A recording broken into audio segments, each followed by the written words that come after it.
and it determined my whole life.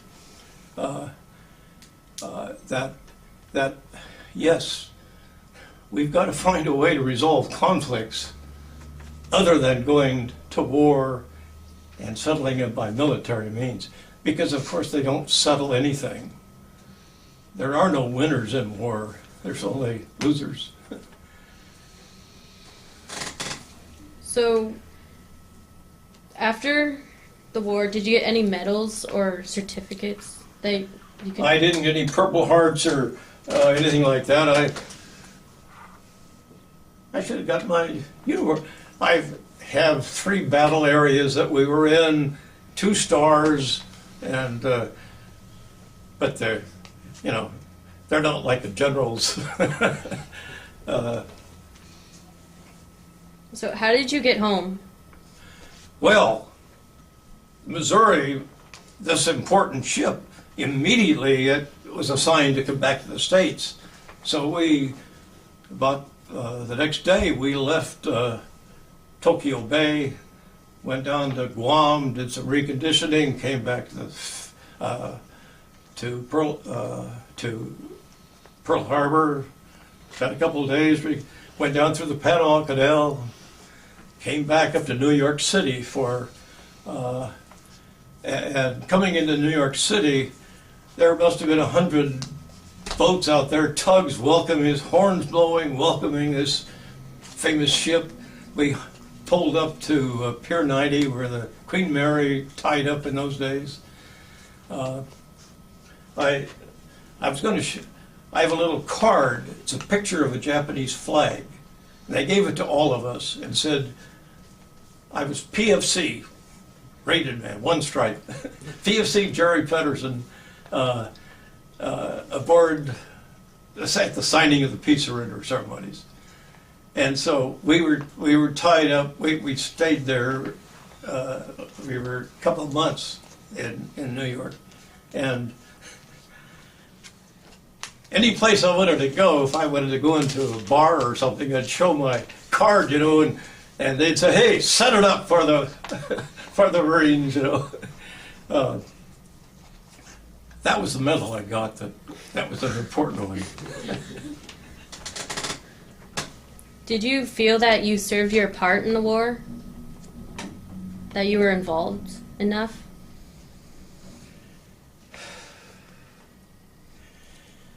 Yes, I felt like I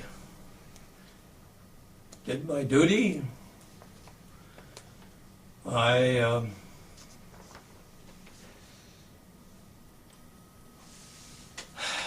I feel that probably we were justified in fighting that war. I don't believe it was justifiable any war since then.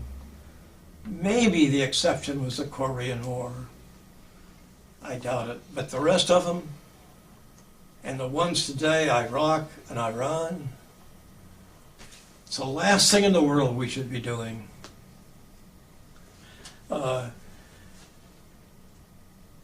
felt my duty out of the war was to come back and say, no more war. We've got to preserve in peace what we went to war for. And I was excited. Here the United Nations had just been formed. And we were excited, all the things that this meant. And, but that should have been one of the tools to preserve in peace what we won in war, but it wasn't. I mean, we haven't utilized it, and we probably had as much reservation as any of the other nations of the world in making the United less effective than it should have been. Can you explain more about what you did after the war? Did I? Explain more what you did after you came home? with the Well, peace? I went to college, graduated, married my wife. I decided what I wanted to do in life, and for me the question is, how can I be a peacemaker?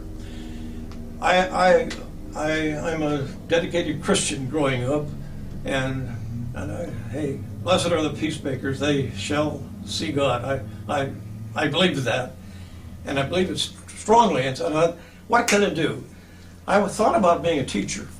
Wow, what an opportunity to teach, and you ought to be rewarded doing this.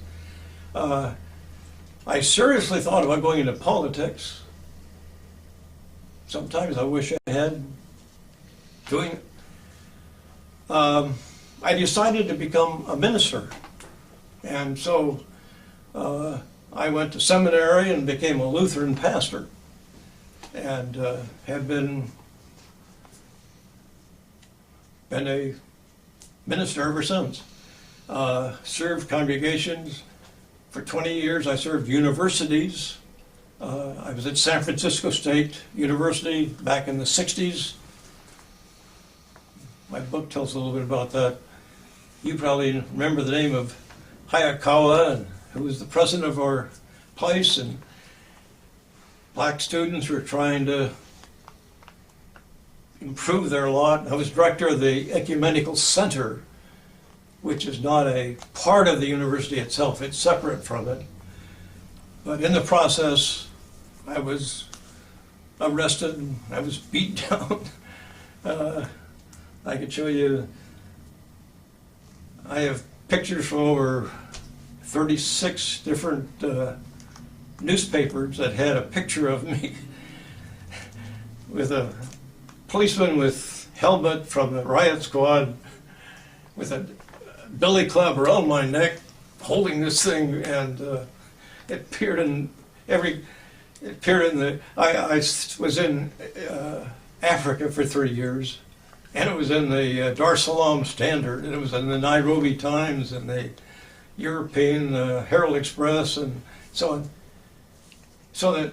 But for me, being a pastor was the way I was trying to be a peacemaker, all a result of my military experience. Were you in contact with anyone that you made friends with during the war? You know, at the present time, no. I'm reaching that point where a lot of my colleagues are no longer around. They're dying off fast. One of my dearest friends during the service has been a long time friend and kept in contact, but he's no longer around. So that I have three sisters. They were all married. During the war, all three of them were in the military. Two of them were sailors, and one was in the Merchant Marine. And I've kept in close contact with them, of course.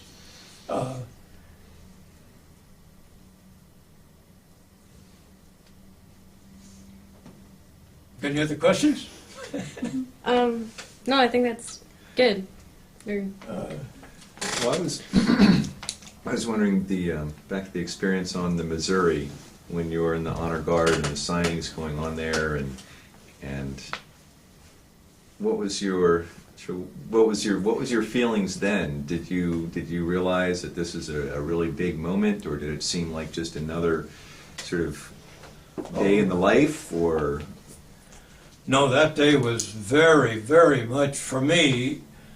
I felt like this really is a culmination of the last 10 years or more, the history that was developing, and I had the feeling that now we've dealt with, fascism, totalitarianism as it rose in Europe.